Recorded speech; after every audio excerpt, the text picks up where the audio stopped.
आप सभी को मालूम है कि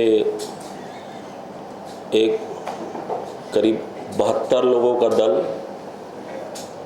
इंदौर, चंडीगढ़ और मोहाली शैक्षणिक टूर पे गया हुआ था। निश्चित तौर पर इंदौर क्यों फर्स्ट आता है, इंदौर की क्या ऐसी व्यवस्था है जो वो फर्स्ट आता है। तो इंदौर, चंडीगढ़ और मोहाली हमने सभी की व्यवस्था बहुत बारीक तरीके से हमने। इंदौर को मैंने जो उनकी 3 टाइम की जो सफाई होती है, चाहे वो दिन में हो, फिर चाहे वो दोपहर में हो, चाहे फिर वो रात में 2 बजे हो। मैंने रात में 2 बजे भी बाइक से दौरा करके उनकी सफाई का सिस्टम मैंने समझा और देखा। सबसे पहले जब हम लोग इंदौर पहुँचे तो वहाँ देवी अहिल्याबाई को हम लोग वहाँ पर माल्यार्पण किए। सभी के द्वारा नेता प्रतिपक्ष, हमारी सभापति जी, लगभग सभी MIC मेंबर, पार्षद, एल्डरमैन, हम सभी लोगों का दल, हमारे साथ अधिकारी, हमारे ZHO, जोन कमिश्नर, हमारे HO, सभी लोग वहाँ पर गए हुए थे। वहाँ पर प्रतिमा में माल्यार्पण करने के बाद इंदौर नगर निगम के बारे में आप लोग को मैं एक छोटी सी जानकारी बता दूं कि इंदौर नगर निगम में कुल 19 जोन हैं। जैसे अपने यहाँ 10 जोन हैं, उनके यहाँ 19 जोन हैं, 85 वार्ड हैं, 8000 सफाई कर्मचारी हैं जो डोर टू डोर कलेक्शन करते हैं। 600 गाड़ियों में कचरा कलेक्शन होता है और जो उनके पास मैकेनाइज जो सिस्टम है, जो हम लोग रात में जिसको 4 जो गाड़ी हम चलाते हैं, वो उनके पास 4 गाड़ी चलाते हैं, उनके पास वो 23 मैकेनाइक सिस्टम की गाड़ियां हैं जो उनके प्रत्येक जो वार्ड है वहाँ पर वो लगातार वहाँ पर ये स्वीपिंग मशीन से काम होता है। वहाँ पर प्रोसेसिंग प्लांट का भी हमने निरीक्षण किया। सबसे अच्छी बात ये रही कि हमने अभी तक के कचरों के बारे में, अभी तक के हमारे रायपुर शहर में अभी सूखा और गीला कचरे के बारे में हमें पता है, मगर इंदौर में हमने देखा कि 6 प्रकार के कचरे कलेक्शन हो रहे हैं। उसमें कचरा, सूखा गीला कचरा, सैनिटरी वेस्ट, हार्जेस्ट वेस्ट, ई वेस्ट, ये टोटल मिला के 6 कचरे हैं जो वहाँ पर कलेक्शन होते हैं।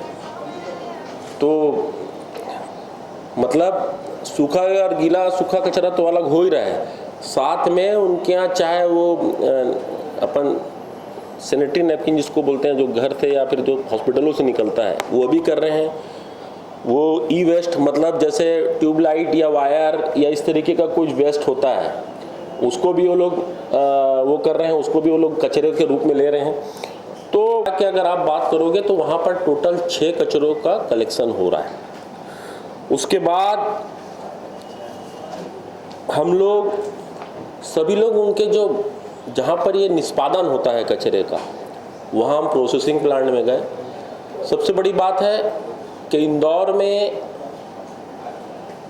कोई भी ठेका प्रथा नहीं है, वहाँ डायरेक्ट कर्मचारी लोग काम कर रहे हैं। ठेका प्रथा की कोई भी वहाँ पर वो नहीं है। सबसे अच्छी बात, वो लोग गीले कचरे से CNG वो बना रहे हैं, गैस बना रहे हैं। उस प्लांट में हमने गए, वो गीला कचरे को वो लोग इकट्ठा करते हैं और सबसे पहले वो लोग उसमें लाते हैं सेग्रीगेशन में वो लोग लाके, उनके पास पूरा सिस्टम है, उसमें गीला और सूखा वहाँ सेग्रीगेशन होता है। और पहली बात, वहाँ घर से डोर टू डोर से गीला और सूखा दोनों कचरे को अलग अलग करके दिया जाता है। ये गीला और सूखा कचरा जो अलग अलग दिया जाता है, इसमें कोई सबसे बड़ी अगर कोई रोल प्ले कर रहा है तो वहाँ के NGOs हैं। वहाँ पर सब लोगों को लोग ने NGOs हायर करके रखे हैं। बड़ी मजे की बात यह है कि NGOs खुद गाड़ी में बैठ के कचरा कलेक्शन के लिए जहाँ पर लोग जाते हैं डोर टू डोर, वहाँ पर वो बैठ के गाड़ी में बैठ के जाते हैं। तो ये अपने आप में बड़ी हम लोगों को नई चीज़ लगी कि एनजीओ खुद गाड़ी में बैठ के जाके कचरा कलेक्शन वहाँ पर जाके देख रहे हैं। जब ये आता है वहाँ पर सेग्रीगेशन में, तो हम देखें गीला कचरा ये लोग वहाँ पर जो इनका प्लांट है जहाँ से गैस बनता है वहाँ गीला कचरा वहाँ भेजते हैं, और सूखे कचरे के लिए इनके पास हमने ज़बरदस्त प्लांट को देखा। जैसे आप मान के चलो पुट्ठा है, थर्माकोल है, कागज है, ये सब को ये लोग वापस वहाँ पर रिसाइकल करके फिर वापस वही बना दे रहे हैं। पॉलीथीन को ये लोग वहाँ बेच रहे हैं अपना सीमेंट प्लांट में। तो जो चीज़ वहाँ पर, और पूरी एक उनके पास एक यूनिट डली हुई है जिसमें 350 महिलाएं वहाँ पर काम करती हैं।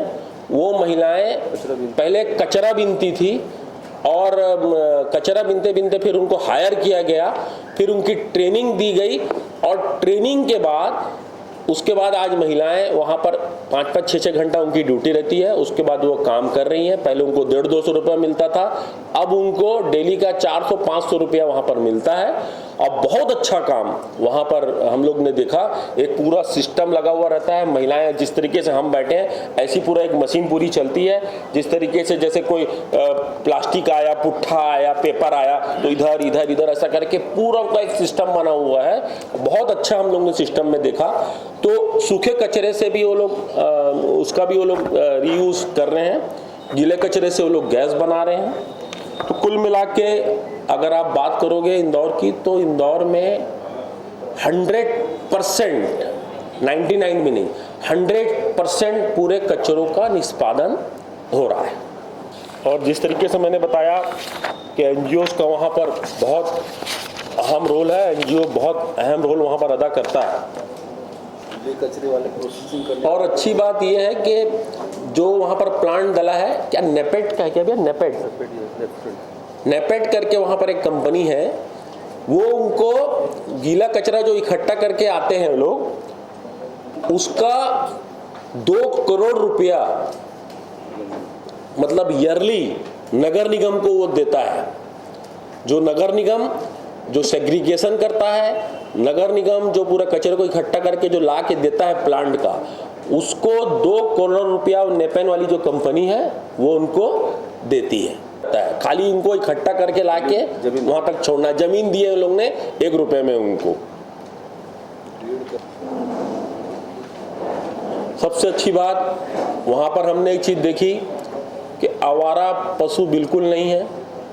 आवारा पशु के लिए वहाँ पर ये नियम है कि एक घर में एक ही गाय रखना है।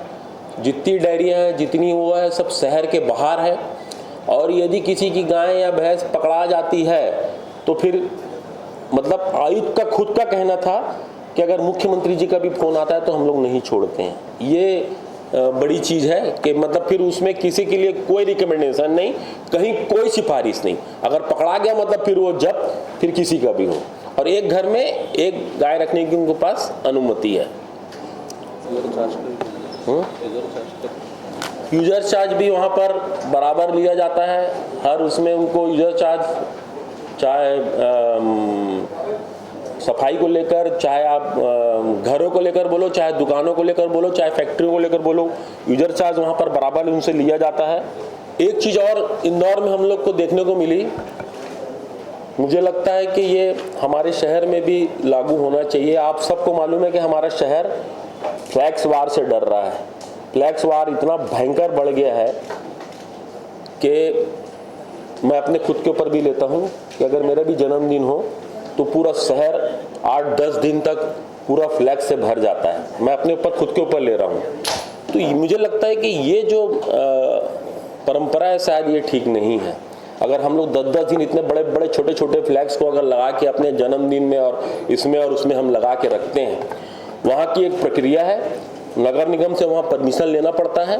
आपकी रैली के पहले वहाँ पर 4 घंटा 5 घंटा पहले आप लगा लो, और 5 घंटे के बाद सब फ्लैग्स वहाँ पर निकल जाते हैं। शहर को भी हमने देखा। तो कुल मिला के अगर बात करोगे तो नगर निगम में वहाँ पर पुलिस से ज़्यादा स्ट्रिक्ट नगर निगम है। लोग पुलिस से कम डरते हैं, नगर निगम से ज़्यादा डरते हैं। ये चीज़ हमने वहाँ पर इंदौर में बहुत सारी चीज़ हमने देख के आई हैं। वहाँ के हमने सड़कों को देखा, हमने वहाँ पर जो चौक चौराहों को हमने देखा, वो बहुत सुंदर हैं। हमने वहाँ पर आपके जो खाऊ गली है उसका हमने निरीक्षण किया, वहाँ 56 भोग है उसका हमने निरीक्षण किया।